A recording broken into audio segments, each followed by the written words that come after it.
So he is an Avadhuta. He is not in his state of mind, or he is not somebody who will discuss or have logic things. He is in a very different state and a very spontaneous person. So I've been couple of times to him. In fact, he has been one of the greatest blessings. Twice I've had great deep experiences. Once I mentioned he gave me a papaya and I was sick for 30 days plus. Took me a long time to recover. I was very scared those days. That is just after me coming from Delhi, and I was wandering about from this place to that place, mostly in Arunachal and all that. That is the time I came across with him and this thing happened. Another time he gave me 2 hits with his hand, away, sideway. He made me drink a tumbler of water. So all those things are there. If you go in front of him, whatever he does, you'll have to just follow it, because he might ask you to just sit there also. You don't know. For us, me and Shivdas Bhai were there, and for the first time, close to 4 hours we were sitting. Then I had to go and tell him, actually, I've got a train, night train, so I have to go. Oh, you got a train? Go then. He said. If you don't tell him, then he would have made us sit.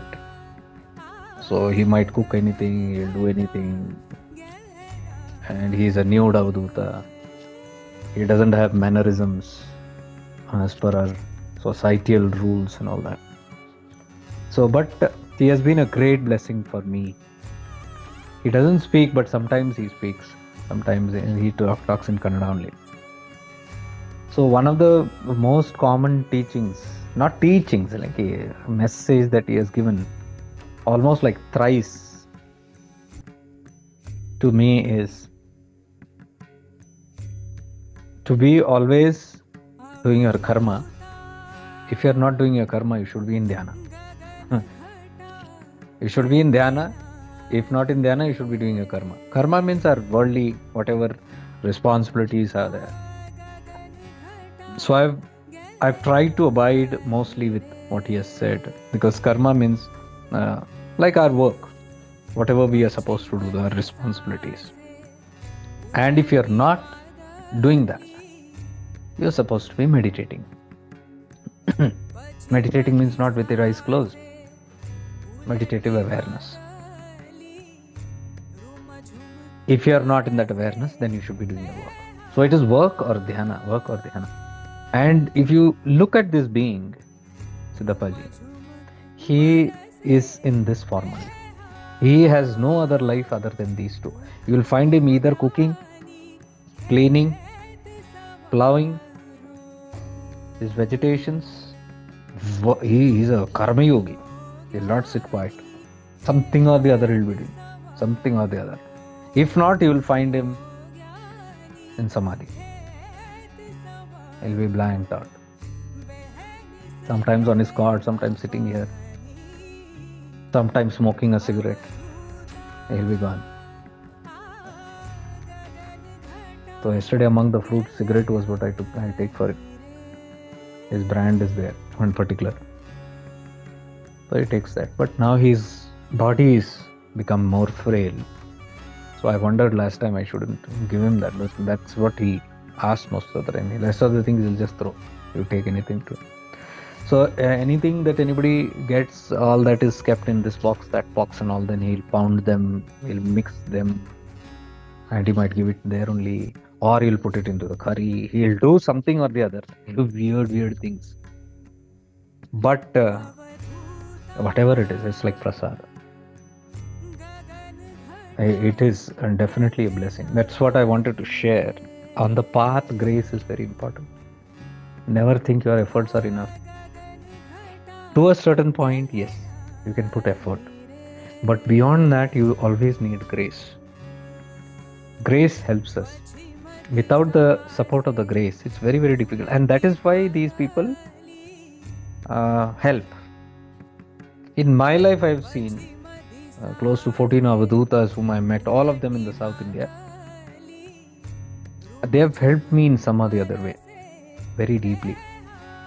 Because in some or the other way, I have always chosen to walk alone. not wanting too much of crowd and things like that. I've been like that. I'm not very not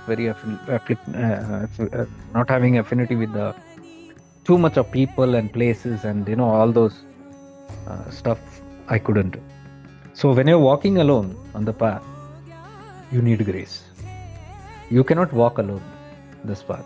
When I say become independent, but you cannot just walk independently with your eye. You need that grace, and that grace is within you. It will be activated from within you. That is what we are trying to connect to and activate. There are many ways. You can use prayers, you can use meditation, you can get in touch with a guru, you can learn techniques, you can study the scriptures, you can do bhajan, sankirtans, you can do mantra japa, or you can go to sages, divine people. Because the more number of divine people that enter your life, they help, because their aura, their blessing, their sankalpa, their grace, they all clean the path and they make life effortless. I have seen this in my life. Somehow this lifetime has been only divine. My sadhana has been morely with divine people only. So visiting Jiva Samadhis, being in the vicinity of saints, Mahatmas, these things have come, thankfully, blessedly, very easily in my life, right from a young age. I've been bumping into people, including meeting my Gurudev also and spending 8 years with him and all those things. But they are not mere coincidences. They are all support system that comes to us by our past life stuff only. So it's not that everybody will get it, or it's not that everybody will not get it also. It's not based on that. Even if it is not there, these things, you can create it by your present actions. The more you align yourself and earn good merits, that will only come up in these fashions.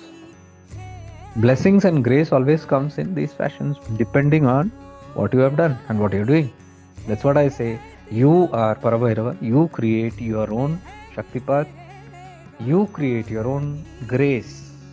If you like, if you do not like, he will do it. Shiva will do it. This is what Shiva Sutra says. You are only Parabhairava, but you have forgotten. We have all forgotten. That is why we don't trust our own powers. Why do we cling to so many systems, people, places, gurus, and gods, and temples, and this and that? Why do we do that? Because we don't believe our self-worth. We do not know how powerful we are. Why we do not know how powerful we are? Because our mind is clouded and programmed by so many things, our own samskaras, our life incidences, and carry forward from the past, and so many things are there, clutter. Because of the clutter, we cannot see ourselves, we cannot realize ourselves, we cannot give value to ourselves, and thus when this clutter is there, we cannot see ourselves, and when we cannot see ourselves, then what happens is we doubt ourselves. We lose the ability to tap into our own powers.